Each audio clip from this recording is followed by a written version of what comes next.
Olá, meu nome é Ana Carolina e eu vou falar sobre contrato de trabalho, que nada mais é que um documento por escrito, verbal ou tácito, no qual define-se direitos e obrigações existentes entre empregado e empregador. E existem dois tipos de contrato de trabalho, por prazo determinado e por prazo indeterminado. Os elementos essenciais para o contrato de trabalho são capacidade das partes, que é a capacidade para o exercício de atos da vida laborativa, e quanto ao empregado, entende-se que há plena capacidade para atos da vida trabalhista quando ele completa 18 anos. Licitude do objeto. Para ser válido, o contrato de trabalho deve ser lícito, ou seja, seguir regras impostas pela legislação. Rigidez ou manifestação da vontade. Significa que depende da manifestação da vontade de ambas as partes e não pode ter vícios como erro, dolo, coação. Provando a existência de vício, o contrato de trabalho pode ser anulado. E as características do contrato de trabalho são sinalagmático, ou seja, ambas as partes possuem direitos e obrigações. Estas obrigações não se restringem apenas a pagamento de salário. Uma vez prestado o serviço, há uma série de obrigações contratuais.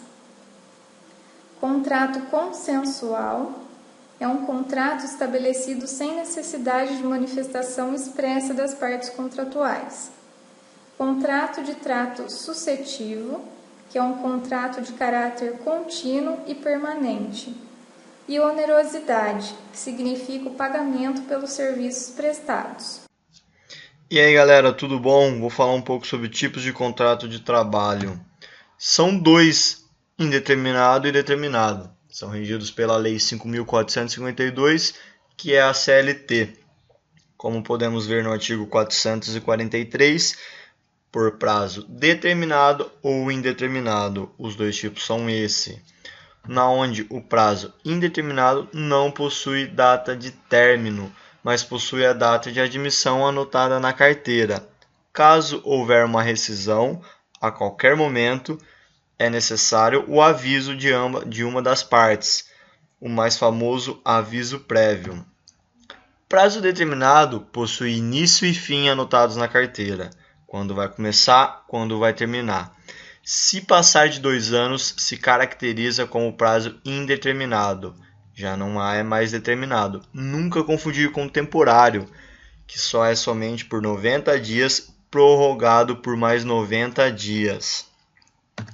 Bom saber, a remuneração de ambos os contratos tem que ser igual e maior que um salário mínimo, ou o valor de um salário mínimo. Ambos possuem os mesmos direitos, férias, 13º e FGTS.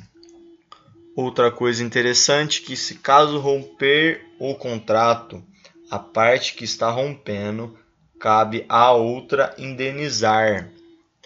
Por exemplo, se eu estou trabalhando numa empresa e tenho ainda 1 ano de contrato, caso eu desistir depois de 6 meses, eu tenho que indenizar o meu empregador num valor de no máximo metade do que eu irei receber nesses 6 meses.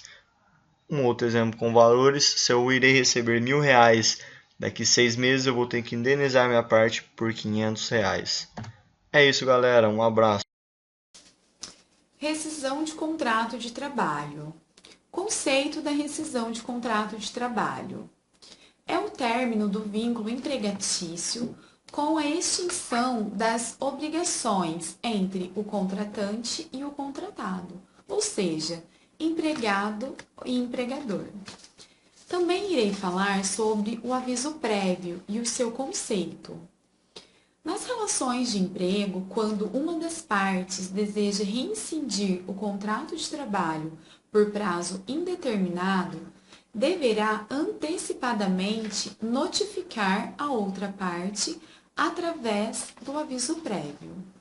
O aviso prévio é constituído em alguns tipos, e eu irei agora citá-los. Aviso prévio trabalhado. Neste caso, quando o empregado é demitido, a empresa paga-se os 30 dias de salário, só que o trabalhador deverá comparecer permanecer trabalhando normalmente, cumprindo sua jornada, tendo duas opções: reduzir a sua jornada de trabalho em 2 horas diárias ou trabalhar os 23 dias corridos, optando parar os 7 últimos dias, sem prejuízo de salário. Neste caso, ele receberá as suas verbas rescisórias no próximo dia seguinte útil ao término do cumprimento do aviso. Também temos o aviso prévio indenizado por parte do empregador. Neste caso, o empregador demite o funcionário e não quer que o mesmo cumpra os 30 dias de aviso, então ele indeniza. Mas neste caso, ele tem que estar pagando em 10 dias corridos a contar da data da dispensa. Também temos o pedido de demissão por parte do empregado. Neste caso, o empregado pede demissão e trabalhará os 30 dias, então também é chamado de aviso prévio trabalhado. O funcionário pediu demissão, cumprindo os 30 dias, receberá no próximo dia seguinte útil ao término do aviso prévio.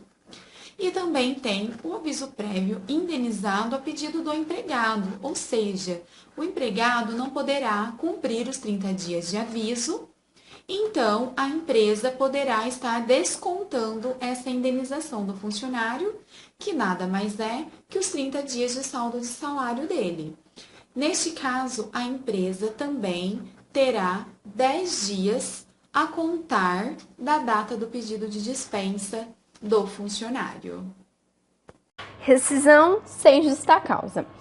A rescisão sem justa causa é o rompimento do contrato de trabalho por iniciativa do empregador sem que o trabalhador tenha cometido falta grave. Ou seja, o empregador decide estar dispensando o trabalhador sem que haja motivo para isso, motivo provocado pelo trabalhador, no caso, né? Aí como funciona? O empregador informa o empregado da dispensa, preenche o termo de rescisão de contrato de trabalho e determina se o empregado irá ou não cumprir os 30 dias de aviso prévio, antes que se desligue totalmente da empresa.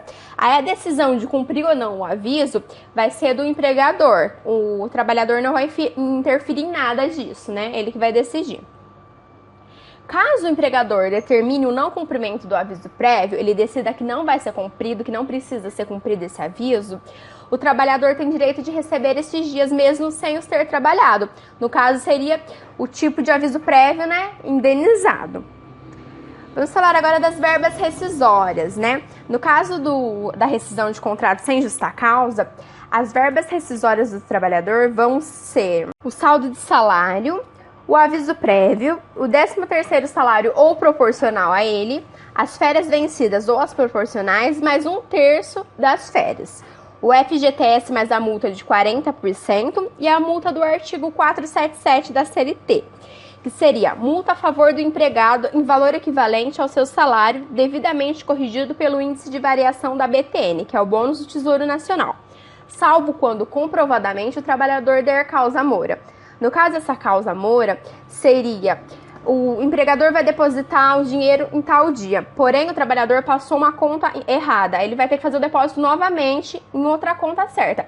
No caso, não vai ter esse índice de corrigimento nesse valor, porque foi o trabalhador que deu a causa-mora, né? Teve o problema em função do trabalhador e não do empregador. Rescisão com justa causa.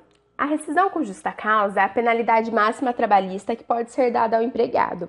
Os critérios para sua aplicação são alvo de dúvidas e está baseada na premissa de que sua aplicação decorre da realização de uma falta grave, que quebre a confiança e torne impossível a manutenção do contrato de trabalho, quando em extremo caso não tem condições da empresa ficar com aquele funcionário dentro da empresa. O assunto controverso, que pode envolver abusos de ambos os lados, encontra amparo legal nos artigos 482 e 483 da CLT, que elenca as faltas graves passíveis desse tipo de ruptura do contrato de trabalho. Então, para esse tipo de contrato de trabalho, dessa demissão, a gente tem um amparo, né, nos artigos da CLT, que é o 482 e o 483, para que ambos os lados estejam de acordo e estejam dentro desse artigo. Os motivos para a rescisão: ato de improbidade, furto ou roubo de materiais da empresa e falsificação de documentos, inclusive atestados médicos, incontinência de conduta ou mau procedimento, A incontinência de conduta diz respeito a atos de natureza sexual, tais como exibir fotos de pessoas nuas aos colegas, assediar sexualmente colegas de trabalho e etc. O mau procedimento inclui tudo que seja incompatível com as regras sociais internas, como usar veículo da empresa sem autorização ou deixar a empresa durante o horário de trabalho sem autorização. Negociação habitual por conta própria ou alheia sem permissão do empregador. E quando constituir ato de concorrência à empresa para a qual trabalha o empregador ou for prejudicial ao serviço. Ocorre quando o empregado usa o horário de trabalho para vender produtos aos colegas ou clientes da empresa sem autorização de seu empregador. Condenação criminal do empregado. Passado em julgado, caso não tenha havido suspensão da execução da pena. Decide-a no desempenho das respectivas funções. É caracterizada por repetida preguiça, negligência ou má vontade à realização das tarefas. Embriaguez habitual ou em serviço. Violação de segredo da empresa. Divulgação de marcas, patentes ou fórmulas do empregador, sem consentimento. Ato de indisciplina ou de insubordinação. A indisciplina é caracterizada por descumprimento de ordens gerais de serviço e a insubordinação tipifica o descumprimento de ordens pessoais do chefe imediato. Abandono de emprego. Ausentar-se do serviço por prazo de 30 dias sem justificativa pode ensejar a rescisão do contrato por justa causa, desde que o empregador comprove que o ato caracterizou intenção deliberada do empregado em deixar o serviço. Ato lesivo da honra ou da boa fama praticado no serviço contra qualquer pessoa ou ocorrência de ofensas físicas, nas mesmas condições, salvo em caso de legítima defesa própria ou da outrem. Ato lesivo da honra ou da boa fama ou ofensas físicas praticadas contra o empregador e superiores hierárquicos, salvo em caso de legítima defesa própria ou de outrem. Prática constante de jogos de azar. Verbas rescisórias para a rescisão com justa causa. No caso, o trabalhador vai ter direito a receber o seu saldo de salário, mais suas férias vencidas e 1/3 das férias. Olá, gente. Meu nome é Jaqueline e a gente vai falar sobre rescisão indireta. A rescisão indireta do trabalhador ocorre por iniciativa do empregado, quando o empregador desrespeita e comete falta com o empregado. Por que existe rescisão indireta? A rescisão indireta dá direito ao trabalhador quando patrões ou chefes desrespeitam direitos trabalhistas garantidos pela CLT. Assim, o empregado pode pedir demissão ao empregador, mas tendo os mesmos direitos de um empregado que foi demitido sem justa causa. Quando o empregado pode pedir demissão indireta? A rescisão indireta tem requisitos que precisam ser atendidos para que o empregado dê entrada no pedido de rescisão indireta. Esses motivos estão relacionados à falta e omissões cometidas pelo empregador. Estão entre os motivos: seu patrão ou chefe exigir serviços superiores à falta do empregado, proibido por lei ou por não previsto no contrato. Empregado for tratado pelo empregador com rigor excessivo. Correr algum perigo que afete sua vida, saúde, integridade física, entre outros. Não cumprir o empregador as obrigações de contrato, dentre elas, registrar o empregado, pagamento de salário, horas extras, descanso semanal remunerado, intervalo para descanso, refeições, FGTS, INSS, entre outros. O empregador ou algum chefe ofender o empregado ou pessoas de sua família. O empregador ou algum chefe agredir fisicamente o empregado.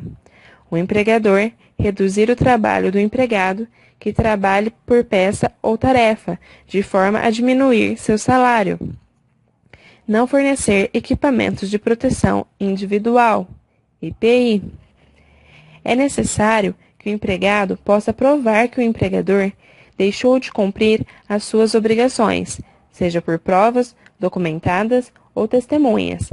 A rescisão indireta é o artigo 483 da CLT, que defende o trabalhador dos abusos citados.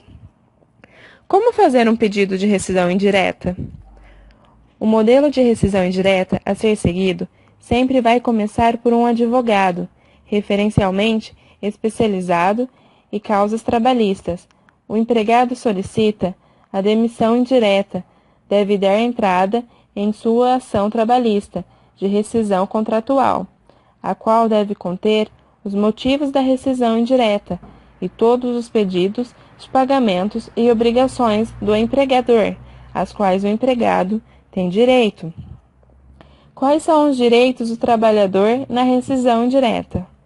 A rescisão indireta na CLT garante os mesmos direitos de um empregado dispensado por justa causa, os quais são saldo de salário devido, aviso prévio trabalhado ou indenizado, férias integrais e proporcionais mais 1/3 de adicional sobre o cálculo das férias, 13º integral e proporcional, multa de 40% dos depósitos na conta de fundo de garantia, levantamento do saldo da conta do fundo de garantia, guias do seguro-desemprego, outras verbas devidos por lei, de acordo com a Convenção Coletiva de Trabalho.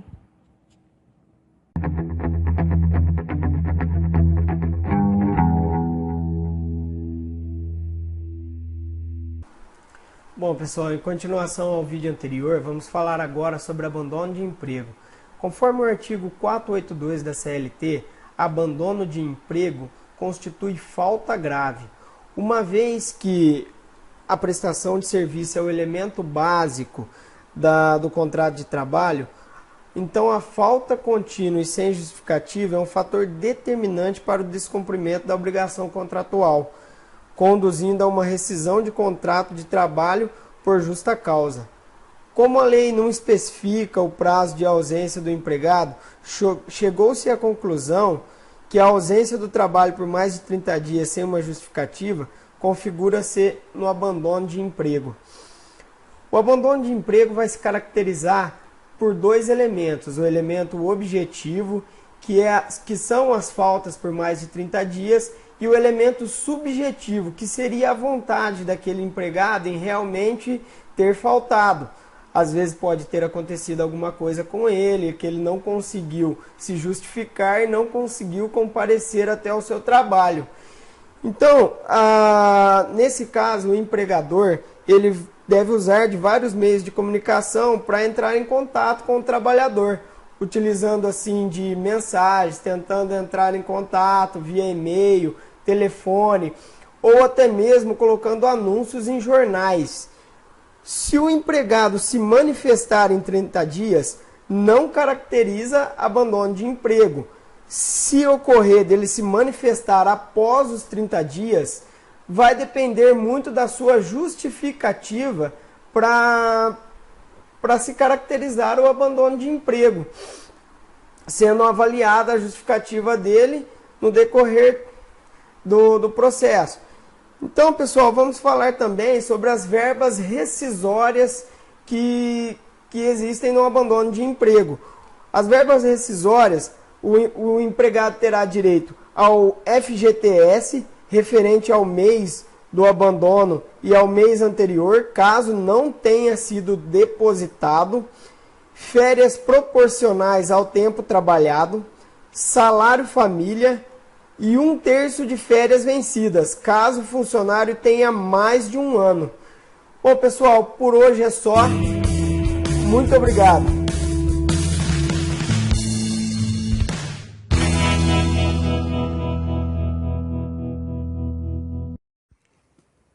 Olá pessoal, eu sou o Robson Henrique da Costa e vou falar um pouco sobre aposentadoria. Conceitos. Entendemos por aposentadoria o ato no qual uma pessoa deixa de trabalhar ativamente para passar a última etapa de sua vida de maneira descansada e livre. A aposentadoria é entendida hoje em dia como um direito de todo trabalhador, uma vez que implica a prevenção social de investir dinheiro para o futuro, ação em que o Estado é responsável. Agora vou citar os tipos de aposentadoria e suas definições. Aposentadoria especial é o benefício concedido ao segurado que tenha trabalhado em condições prejudiciais à saúde ou à integridade física. Aposentadoria compulsória é uma imposição legal que obriga o trabalhador a afastar-se do trabalho. Aposentadoria por idade é o benefício concedido ao segurado da Previdência Social que atingir a idade considerada risco social.